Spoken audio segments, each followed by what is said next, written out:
Assalamualaikum Bapak Ibu, kita jumpa lagi di podcast Aku Banget nih episode kedua ya. Apa kabar Bapak Ibu? Semoga sehat walafiat dan murah rezekinya walau kita sedang berada di masa krisis, masa COVID-19 ya. Mari bersama kita di rumah aja untuk berpartisipasi mengurangi penyebaran COVID-19 di sekitar kita. Ya baik Bapak Ibu, langsung saja kita akan lanjut materi kali ini tentang thinking. Ya sebelum saya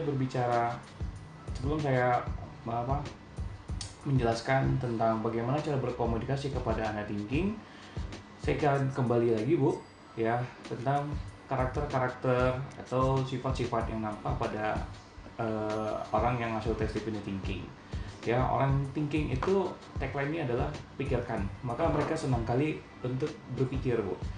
Itu yang membuat orang thinking tidak cepat mengambil keputusan, orang thinking tidak mudah menerima informasi dari luar, orang thinking itu memilah, gitu ya. Makanya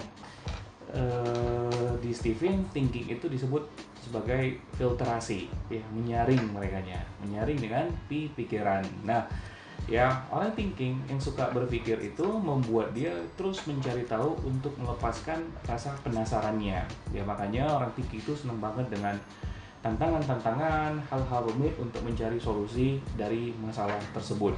Ya.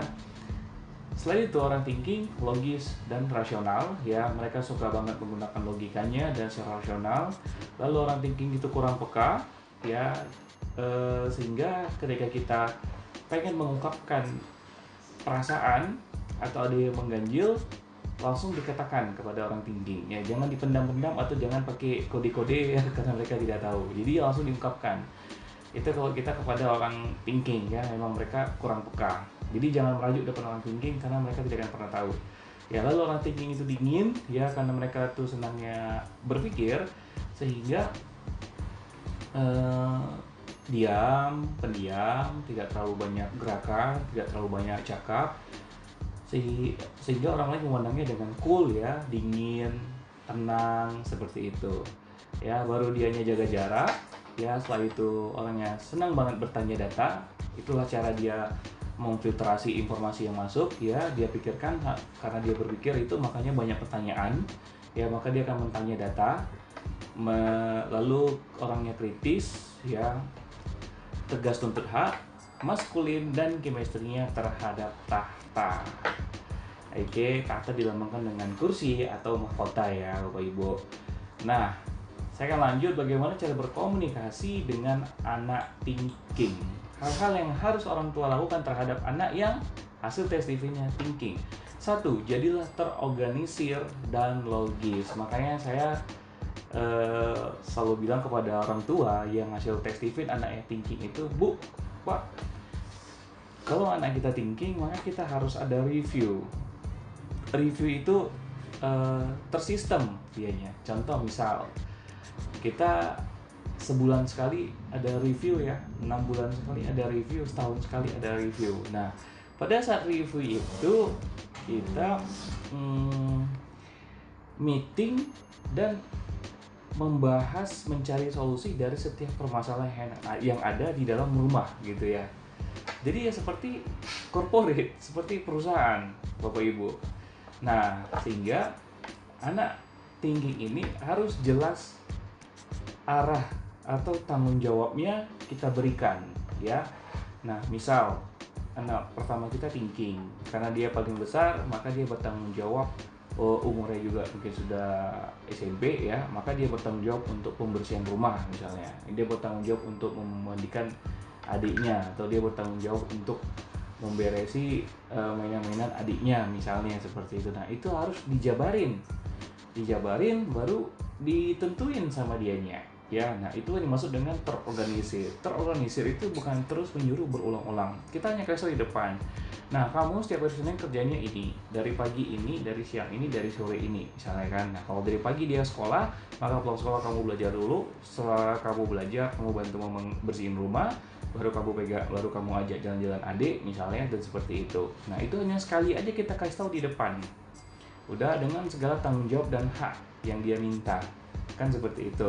Dan secara logis ya Bu, secara logika gitu, jangan sampai di luar logikanya. Nah, itu kita buat seperti daily activity untuk orang thinking ya. Lalu ada weekly activity, ada monthly activity, yang dimana setiap bulan itu kita review. Oke, baik, review ya, kemarin si kakak telat sholat gitu. Oke, kemarin si kakak pulang lesnya lama, kenapa seperti itu dianya ya. Dan tidak bisa ketika orang thinking melakukan kesalahan itu langsung kita salahkan di depan umum, atau ya langsung aja kita salahin gitu, itu nggak bisa. Makanya kita harus bawa data ya, harus ngejelasin, dan tidak bisa salah sedikit langsung kita kasih tahu, itu tidak bisa ya. Jadi ya kalau dia kesalahan catat dulu seperti itu, atau tegur dari jauh begitu ya.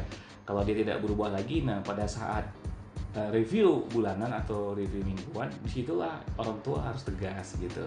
Dan ingat ya, orang thinking itu karena chemistry itu adalah tahta ya, maka ketika dia berhasil melakukan tanggung jawabnya, kita harus memberikan piagam penghargaan kayak gitu ya.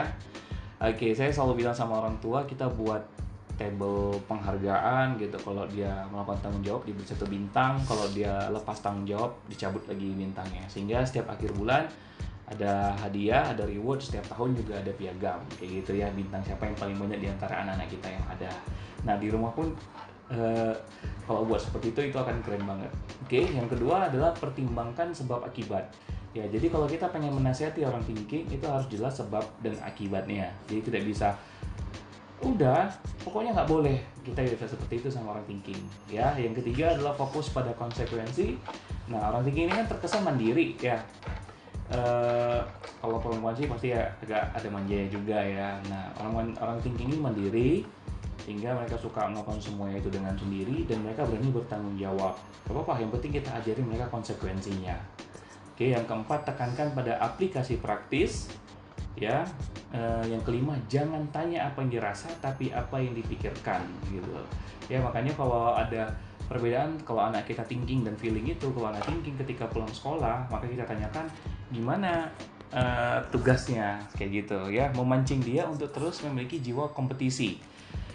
Konten berapa hari ini gitu, PR-nya selesai ya, siapa yang paling banyak bertanya di sekolah hari ini, dapat reward nggak sebagai murid paling rajin di kelas hari ini, seperti itu ya Bu. Nah, tapi kalau sama orang feeling jangan ya, itu dibalik, gimana kawan-kawannya di sana kayak gitu ya. Karena memang orang feeling itu untuk berkompetisi itu dia kurang ya dibandingkan dengan orang thinking. Kalau orang thinking untuk berkompetisi, waktu dia pasti akan fighting spirit banget. Kalau orang feeling nggak, karena dia lebih memikirkan untuk kebersamaan, maka ya dia lebih suka sama-sama gitu. Kalau ngerjain PR, sama-sama ngerjain PR. Kalau dihukum, sama-sama dihukum gitu ya. Tapi kalau orang thinking dia tidak. Nah, makanya jangan tanya apa yang dirasa, tapi tanya apa yang sedang dipikirkan. Nah, seperti itu. Cenderung mereka akan lebih suka berdiam, menghitung ya, memperhitungkan, menganalisa. Nah, itulah yang ada dalam pikiran mereka. Itu yang buat orang thinking kadang susah untuk tidur dengan cepat ya Bapak Ibu. Nah, wajar jika orang thinking sering mendapatkan prestasi di bidang akademisi ya, atau di kelas gitu. Nah, yang keenam adalah jangan mengulang. Nah, karena tadi yang pertama kan udah dibilang jadilah terorganisir dan logis. Nah, kalau orang yang terorganisir itu orang yang mencintai dengan organisasi, terorganisir, itu tidak akan suka segala pekerjaan yang berulang-ulang. Nah, orang thinking paling tidak suka. Jangan lupa kecucian. Jangan lupa kecucian. 3 kali dia pasti emosi gitu. Yang penting kita buat daily activity-nya Bapak Ibu. Jam sekian harus sudah angkat cucian, seperti itu. Ya udah, dia pasti akan menanggung jawabin itu. Nah, makanya dia harus ada reward and punishment. Kalau dia tidak bisa mengikuti daily activity, ada punishment. Tapi kalau dia bisa, ada reward. Nah, begitu kurang lebih kepada anak-anak thinking, Bu. Oke, ya, ada thinking tadi yang keras kepala.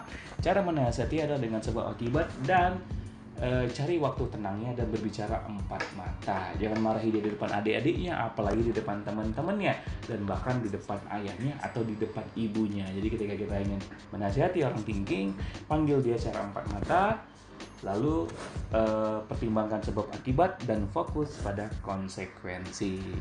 Ya baik Bapak Ibu, jangan lupa untuk subscribe channel dan follow Instagram aku banget nih. Semoga sehat selalu dan sampai ketemu di episode berikutnya.